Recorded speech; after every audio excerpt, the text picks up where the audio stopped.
මේ උඩුපුස්සල්ලෑව මේ ප්‍රියදර්ශනාරාමේ ලුණුවත්තේ අරියතිලක හාමුදුරුවන්ගේ ප්‍රධානත්වයෙන් ආරාධනාවෙන් මේ ධර්ම දේශනාව සිද්ධ කරන්නේ උන්වහන්සේගේ විහාරස්ථානයේ. මේ සියලු දෙනාම එක්කහුව වෙන්න ඕනේ. මේ ඇවිල්ලා ඉන්න ප්‍රදේශවාසී පින්වතුන් මෙතන ඉදිවෙන්න ඕනේ සම්බුද්ධ ශාසනයේ සුබ ලකුණු පහළ වෙන විහාරස්ථානය.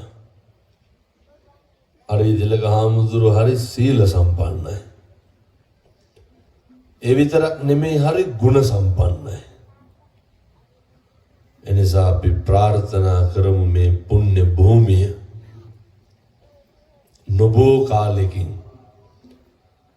බුදුසසුන බබලවන්න අවශ්‍ය කරන අංග සම්පූර්ණ විහාරස්ථානයක් වේවා සාදු කියලා පතන්න.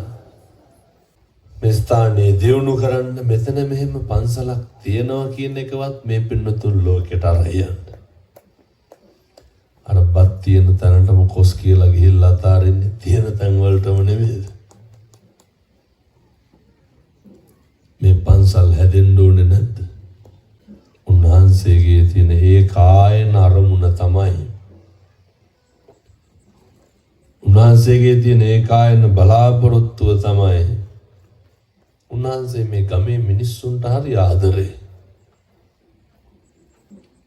ගම නියෝජනය කරනවා, ගම වෙනුවෙන් පෙනී ඉන්නවා. දැන් ඉතින් උන්වහන්සේ නැත්තම් මට උඩුපුස්සල්ලාවට එවෙන්නෙත් නැහැනේ. මේ අරියතිලක හාමුදුරුවන්ගේ ආරාධනාව